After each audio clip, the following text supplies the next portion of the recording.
But definitely it's a very big scandal. ఒకవేళ నిజమే అయితే that will rock American politics.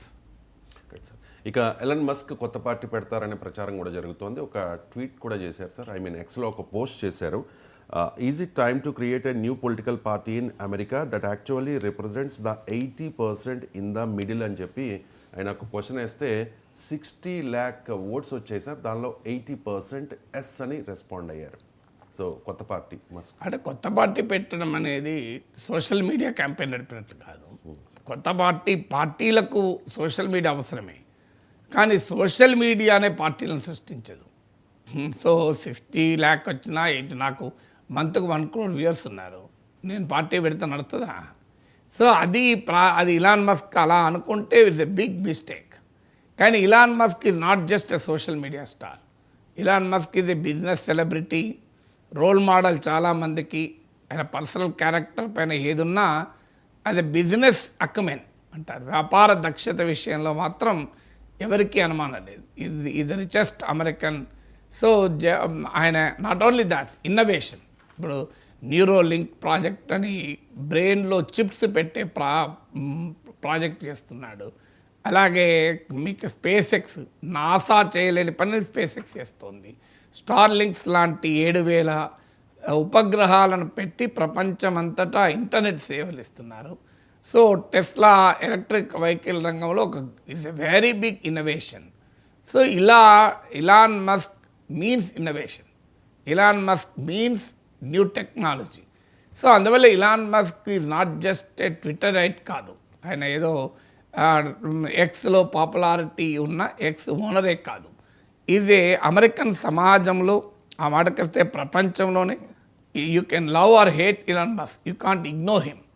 అందులో కూడా ఆయన పర్సనల్ బిహేవియరు వీటిపైన వ్యతిరేకత ఉంటూ ఉండొచ్చు, కానీ ఆయన సంపద సృష్టించిన తీరు, ఇన్నోవేషన్ నడిపించిన విధానము, టెక్నాలజీని అసలు అనూహ్యమైన పుంతలు దొక్కించిన విధానము చాలా ఆశ్చర్యకరమైనది మాకు కూడా. ఎందుకంటే న్యూరో లింక్ ప్రాజెక్ట్ అని బ్రెయిన్లోనే చిప్ పెడతాడంటే చూడండి, అది వెరీ వెరీ డిస్రప్టివ్ ఇన్నోవేషన్ అంటారు. ఇన్నోవేషన్స్లో ఈ డిస్రప్టివ్ ఇన్నోవేటర్ ఇప్పుడు ఎవరైనా ఊహించారా? నాసా తీసుకురాలేని ఈ ఆస్ట్రోనాట్లను స్పేస్ ఎక్స్ తీసుకొస్తుంది అని. సో ఇప్పుడు ఆ మార్స్ పైన, ఈవెన్ మూన్ పైన కాలనీలు కడతా అని కూడా అంటున్నాడు. Highly innovative, highly disruptive innovation. అంటే ఊహకందని పనులు చేస్తానంటున్నాడు. సో అందువల్ల ఇలాన్ మస్క్ పార్టీ పెడితే ఇవన్నీ కూడా ప్రభావం చూపుతాయి. మరి ఆయన పార్టీ పెట్టడా, ట్రంప్కు బెదిరించడానికి ఈ మాట అంటున్నాడా అనేది కూడా ఒక క్వశ్చన్ మార్కే. ఎందుకంటే ఒక పార్టీ పెడతానని అనలేదు. రిపబ్లికన్లకు ఓ పిలుపు కూడా ఇచ్చాడు. నన్ను చూస్ చేసుకుంటారా, ట్రంప్ని చూస్ చేసుకుంటారా, మీ ఇష్టం. ట్రంప్ 3.5 years ఉంటాడు, నేను 40 years ఉంటాను అని కూడా అన్నాడు. అంటే లాంగ్ టర్మ్లో రిపబ్లికన్ పార్టీకి మీకు నా అవసరం ఉంది అని చెప్పడం. ఎందుకంటే చేతిలో ఎక్స్ ఉన్నప్పుడు మామూలు విషయం కాదు. ఎందుకంటే మనకు తెలుసు, ఫేస్బుక్ నుంచి ట్విట్టర్ వరకు వరల్డ్ వైడ్గా ఎలక్షన్లను ఎలా ప్రభావితం చేస్తాయి. ఇప్పుడు రోజు రోజుకు సోషల్ మీడియా డ్రివెన్ ఎలక్షన్స్గా మారిపోతున్నాయి. పార్టీ సోషల్ మీడియాలో పాపులారిటీతో పార్టీ పెట్టలేకపోవచ్చు, కానీ పార్టీలకు సోషల్ మీడియా అనేది చాలా కీలకం అవుతుంది. అందువల్ల వాస్తవంగా ట్విట్టర్ ఇలాన్ మస్క్ ఓనర్ కాకముందు ట్రంప్ను సస్పెండ్ కూడా చేశారు.